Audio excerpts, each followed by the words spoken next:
Assalamualaikum warahmatullahi wabarakatuh. Hai teman-teman, kembali lagi bersama saya Sandra Dwila. Baik, di video kali ini saya akan menjelaskan sedikit tentang keterampilan mengelola kelas dan keterampilan disiplin kelas. Langsung saja kita masuk ke poin 1, yaitu pengertian keterampilan mengelola kelas. Pengelolaan kelas merupakan keterampilan guru dalam menciptakan dan memelihara kondisi belajar yang optimal secara guru mampu mengembalikannya bila terjadi masalah dan gangguan dalam proses belajar mengajar.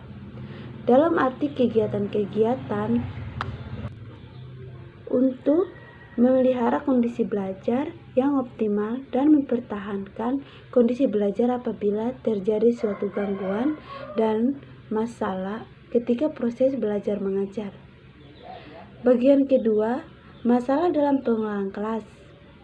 Menurut Abdul Majid, dalam pengelolaan kelas terdapat dua masalah, yakni masalah individu dan masalah kelompok.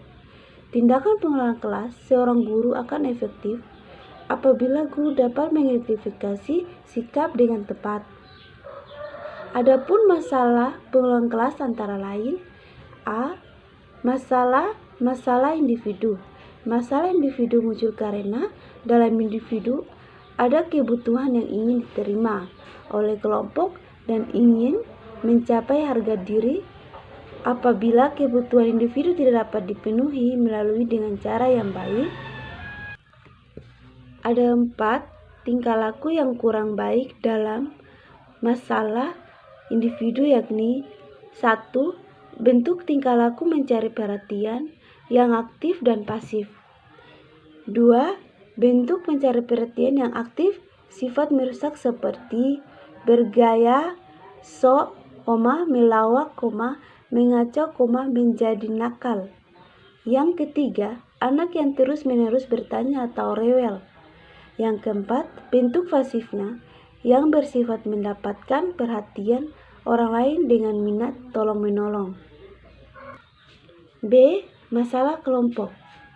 Adapun masalah kelompok dalam pengelolaan kelas menurut Sonson dan Bani yaitu 1. Kurangnya kesatuan ditandai dengan konflik-konflik antara individu dengan subkelompok, misalkan konflik antara jenis kelamin. 3. Mengerjakan tugas rumah. Tugas dapat berupa tes maupun ulangan, juga dapat berupa latihan-latihan soal atau pekerjaan rumah.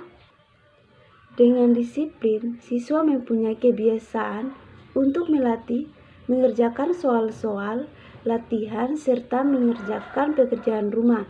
Dengan disiplin, maka siswa tersebut tidak akan terlalu kesulitan dalam belajar. Poin keempat, disiplin terhadap tata tertib. Dalam proses belajar mengajar, disiplin terhadap tata tertib sangat penting untuk diterapkan, karena dalam suatu sekolah tidak memiliki tata tertib, maka proses belajar mengajar tidak akan berjalan dengan lancar sesuai dengan yang direncanakan. Antara peraturan dan tata tertib merupakan suatu kesatuan yang tidak dapat dipisahkan. Sebagai pembentuk disiplin siswa dalam mentaati peraturan di dalam kelas maupun di luar kelas. Poin kelima, pengertian disiplin kelas. Disiplin adalah ketaatan dan ketepatan pada suatu peraturan yang dilakukan secara sadar tanpa adanya dorongan atau paksaan pihak lain, atau suatu keadaan di mana sesuatu itu berada dalam tertib, teratur, dan semestinya serta tiada suatu pelanggaran-pelanggaran baik secara langsung maupun tidak langsung. Poin ke-6, bentuk-bentuk disiplin belajar siswa. 1. Disiplin siswa dalam membentuk dan menggunakan cara atau strategi belajar. Untuk belajar secara efektif dan efisien, diperlukan kesadaran dan sikap disiplin tinggi. Setiap siswa belajar secara efektif dan efisien dapat dilakukan oleh siswa yang berdisiplin. Siswa memiliki disiplin dalam belajar akan berusaha dan mengatur menggunakan strategi dan cara belajar yang tepat baginya. 2. Disiplin terhadap pemanfaatan waktu. Salah satu masalah yang sering dihadapi oleh pembelajaran siswa adalah banyak pelajar atau siswa yang mengeluh kekurangan waktu untuk belajar, tetapi mereka sebenarnya kurang memiliki keteraturan dan disiplin untuk mempergunakan waktu secara efisien. Baik, mungkin itu saja yang dapat saya sampaikan. Kurang dan lebihnya saya mohon maaf. Wassalamualaikum warahmatullahi wabarakatuh.